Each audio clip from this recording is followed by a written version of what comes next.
સ્વાધ્યાય 12.1 પહેલો પ્રશ્ન છે, કોઈ એક સંસ્થા દ્વારા 15 થી 44 વર્ષમાં વચ્ચેની વયવાળી સ્ત્રીની માંદગી અને મૃત્યુના કારણો શોધવા માટે કરવામાં આવેલ વિશ્વવ્યાપી સર્વેક્ષણના નીચે પ્રમાણેના આંકડા પર્સન્ટેજમાં મળ્યા હતા. જો અહીંયા કોષ્ટક આપેલું છે, બરાબર. એમાં છે અનુક્રમિક કારણો અને સ્ત્રીનો મૃત્યુદર. હવે કોષ્ટક પરથી નીચે પ્રશ્નો પૂછેલા છે. એમાં પહેલો પ્રશ્ન છે, ઉપર આપેલી માહિતીની આલેખાત્મક રજૂઆત કરો. બીજો પ્રશ્ન છે, વિશ્વમાં સ્ત્રીઓની માંદગી અને મૃત્યુ માટે કયું પરિબળ સૌથી વધુ કારણભૂત છે. અને ત્રીજો પ્રશ્ન છે, તમારા શિક્ષકની મદદથી ઉપર બીજા પ્રશ્નમાં દર્શાવ્યા સિવાયના અન્ય બે મુખ્ય પરિબળો શોધવાનો પ્રયત્ન કરો. તો આપણે શું કરીશું, આ કોષ્ટક પરથી એક આલેખ તૈયાર કરશું, બરાબર. આલેખાત્મક રજૂઆત કરો કીધું છે ને પહેલા પ્રશ્નમાં, તો એ આપણે કરી લઈએ. જો હવે આને આપણે આલેખના સ્વરૂપમાં દર્શાવવું હોય તો કયો આલેખ છે પહેલા પ્રશ્નનો? 15 વર્ષથી 44 વર્ષ વચ્ચેની વયવાળી સ્ત્રીની માંદગી અને મૃત્યુના કારણો, એનો આપણે એ ડેટા છે જે માહિતી એને આપણે આલેખના સ્વરૂપમાં રજૂ કરવાની છે, એટલે કે ચિત્રાત્મક સ્વરૂપે. એમાં આપણે સૌથી પહેલાં અહીંયા આપણે દોર્યો છે એક્સ અક્ષ અને વાય અક્ષ, બરાબર. આપણને ખબર છે આ કયો છે, એક્સ અક્ષ છે, એક્સ ડેશ આપણે નામ આપી દઈએ, અને આ છે અહીંયા વાય ડેશ, બરાબર. આ વાય અક્ષ છે, સોરી વાય અને આ છે વાય ડેશ. ચલો, આ ઉદ્ગમ બિંદુ ઓ છે. પછી અહીંયા જો ઓલ્ટરનેટ એક્સ સ્ક્વેર છોડીને નંબર આપેલા છે. આ શું છે, કારણો છે. 1 2 3 4 5 6 કારણો છે ને કોષ્ટકમાં. આ બધા કારણો છે, બરાબર. આ બધા કારણો છે. અને વાય અક્ષ પર શું લખેલું છે, સ્ત્રીનો મૃત્યુદર પર્સન્ટેજમાં કેવી રીતે નંબર આપેલા છે, 2 4 6 8 10 12 34 સુધી, બરાબર, વાય અક્ષ પર. હવે પહેલું કારણ આપણે જોઈએ તો પહેલું કારણ કયું છે, પ્રજનન સ્વાસ્થ્ય સ્થિતિ. જે પહેલું કારણ છે એમાં મૃત્યુદર કેટલો બતાવ્યો છે, 31.8. પહેલું કારણ છે એનો મૃત્યુદર, એટલે અહીંયાથી લઈને 31.8 એટલે ક્યાં આવશે, અહીંયા 30 અને 32ની વચ્ચે. 30 અને 32ની વચ્ચે એટલે અહીંયા 30 નંબર છે, અને 32 એ બેની વચ્ચે એટલે 31 અહીંયા આવશે, બરાબર. અને 0.8 એટલે 1 2 3 4 5 એટલે 32ની છેલ્લો જે કાપો છે ને એની બરાબર વચ્ચે અહીંયા આવશે 31.8. અને પહેલું કારણ ક્યાં છે, અહીંયા વચ્ચે, બરાબર. તો અહીંયા આવશે 31.8. અહીંયા પહેલું કારણ છે તો અહીંયા આવશે 31. પહેલાંથી લઈને 31.8 એટલે આપણે આને આખું કવર કરી લઈશું અહીંયાથી અહીંયા સુધી. તો આપણે આને કવર કરવું હોય તો કેવી રીતે કરશું, આ કયો છે આપણો લંબ આલેખ છે. તો જો આખું સ્ક્વેર છે ને આપણે આવી રીતે કવર કરી દેવાનું છે અહીંયાથી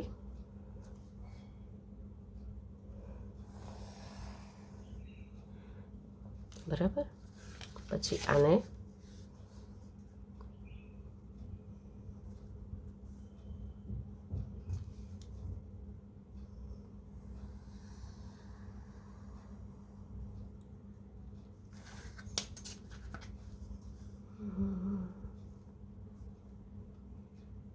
જો અહીંયા છે, બરાબર.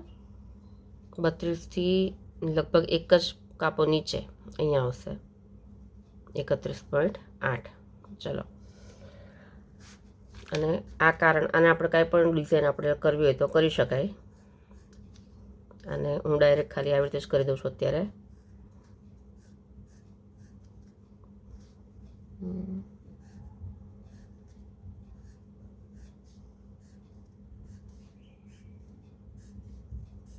આલેખ છે દોરેલો છે એ તમને ખબર પડે, બરાબર. પહેલું કારણ છે, પહેલું કારણ કયું છે, પ્રજનન સ્વાસ્થ્ય સ્થિતિ.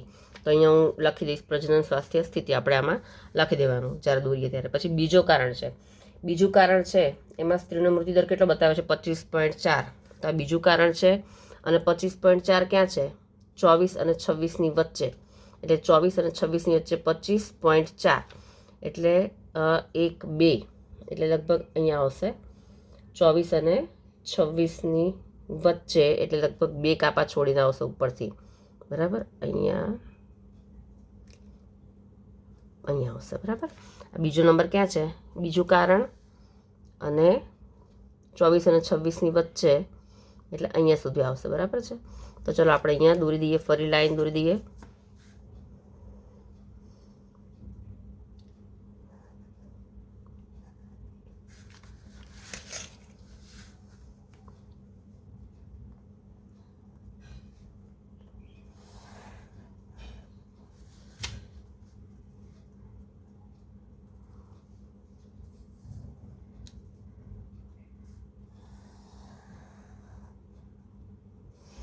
આ છે બીજું કારણ. એને પણ આપણે ડિઝાઇનથી ફિલ કરી દઈએ. ખાલી કોઈ પણ ડિઝાઇન આપણે કરી શકીએ કે જેથી આપણને ખ્યાલ આવે. જે ઇઝી હોય અને તમને જલ્દી થઈ જાય, ટાઈમ બગડે નહીં, એ ટાઈપનું ડિઝાઇન ફિલ કરી શકાય.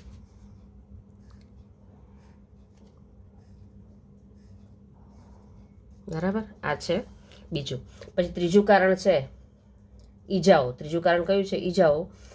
અને એનો મૃત્યુદર કેટલા % બતાવ્યો છે? 12.4. આ ત્રીજું કારણ છે. અને 12.4 ક્યાં છે? આ ત્રીજું કારણ. અને 12 આ રહ્યું. 12 અને 14ની વચ્ચે હશે 12.4. તો ત્રીજું કારણ અહીંયા છે.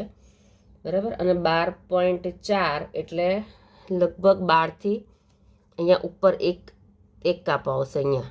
બરાબર. તો અહીંયા આપણે ફરી દોરી દઈએ છીએ. 12.4 અહીંયા આવશે. ત્રીજું કારણ એમાં મૃત્યુદર છે 12.4. ત્રીજું કારણ કયું છે? ઈજાઓ છે.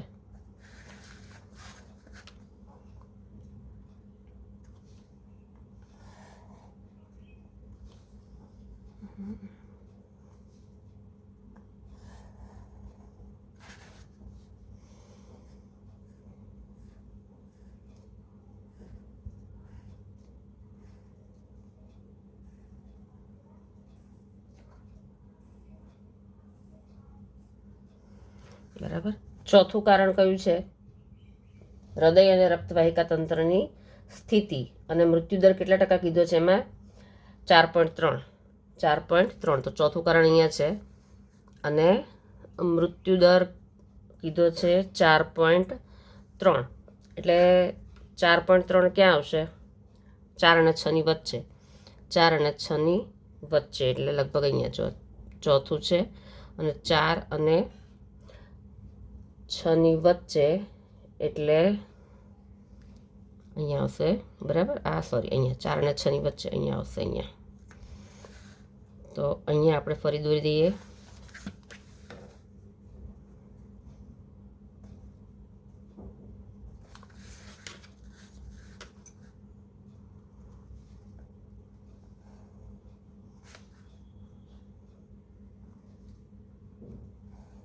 આને ફિલ કરી દઈએ.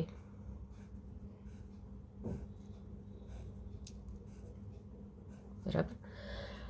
પછી પાંચમું કારણ છે શ્વસન તંત્રની સ્થિતિ. અને શું છે એમાં? કેટલા પોઈન્ટ બતાવ્યા છે? શ્વસન તંત્રની સ્થિતિમાં પાંચમું કારણ છે એમાં મૃત્યુદર બતાવ્યો છે 4.1 છે. એટલે 4.1 ક્યાં આવશે? 4.3થી થોડુંક નીચે. પાંચમું કારણ અહીંયા. અને 4.1થી લગભગ એક કાપો અહીંયા નીચે, સહેજ નીચે ખાલી. બરાબર. લગભગ તો સેમ જ, પણ સહેજ મન ફેર નીચો આવશે. આ છે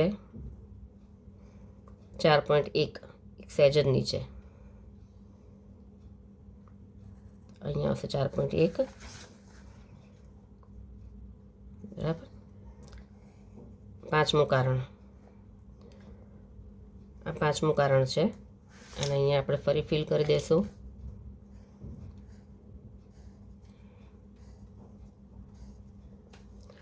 અને છઠ્ઠું કારણ છે અન્ય કારણો.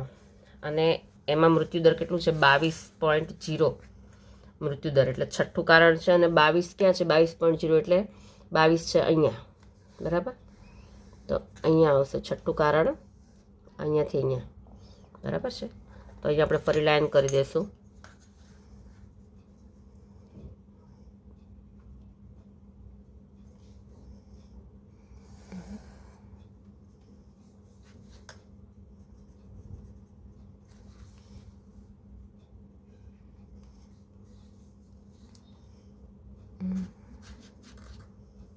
અહીંયા છે.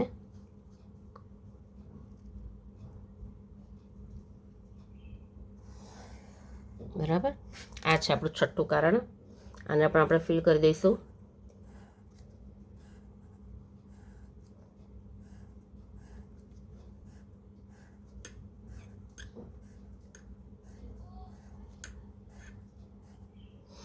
ચલો, તો આ થયો આપણે કયો? આલેખ થઈ ગયો. બરાબર. આપણને જે કોષ્ટક આપ્યું છે એના પરથી આલેખ તૈયાર કરવાનું કીધું છે ને, તો એ આપણે આલેખ તૈયાર કર્યો. હવે એમાં આપણે પ્રશ્નના જવાબ આપવાના છે. જે પ્રશ્ન પૂછ્યો છે એના જવાબ આપણે આપવાના છે. પહેલો પ્રશ્ન કયો છે કે જે કોષ્ટકમાં માહિતી આપેલી છે એની આલેખાત્મક રજૂઆત કરો. તો આ આપણે પહેલા પ્રશ્નનો જવાબ આપ્યો કે કોષ્ટકમાં માહિતી છે એને આપણે આલેખના સ્વરૂપમાં રજૂ કરી છે. પછી બીજો પ્રશ્ન છે એના જવાબમાં શું આવે કે વિશ્વમાં સ્ત્રીઓની માંદગી અને મૃત્યુ માટેનું સૌથી વધુ કારણભૂત પરિબળ કયું છે? તો આમાં સૌથી ઊંચો સ્કેલ ક્યાં જાય છે? આ જાય છે ને, આ સૌથી વધારે છે 31.8, બરાબર ને? તો સૌથી વધુ પરિબળ કયું કહેવાય? તો પ્રજનન સ્વાસ્થ્ય સ્થિતિ. પહેલું કારણ એ છે. તો બીજાનો જવાબ શું આવશે? પ્રજનન સ્વાસ્થ્ય સ્થિતિ. આ શું છે અહીંયા? આ એનો જવાબ છે પ્રજનન સ્વાસ્થ્ય સ્થિતિ. આજે બીજું કારણ શું છે? બરાબર, આ બીજા પ્રશ્નનો જવાબ આવશે. અને ત્રીજો પ્રશ્નનો જવાબ શું છે? અન્ય મુખ્ય બે પરિબળોમાં કયું ગણી શકાય? અન્ય કારણો છે તો એમાં કયું ગણી શકાય કે ભાઈ સ્ત્રીઓને અપૂરતું પોષણ મળે છે, એ પણ ગણી શકાય. અને જરૂરી સ્વાસ્થ્ય છે એમની સેવાઓની અભાવ, કે તેને પૂરતી કાળજી ન લેવાતી હોય કાં તો એમની સેવા બરાબર ન થતી હોય, તો અન્ય મુખ્ય પરિબળો કયા કહેવાય? તો અપૂરતું પોષણ અને જરૂરી સ્વાસ્થ્ય સેવાઓનો અભાવ. તો આ બે એના અન્ય કારણોમાં આવી શકે. બરાબર.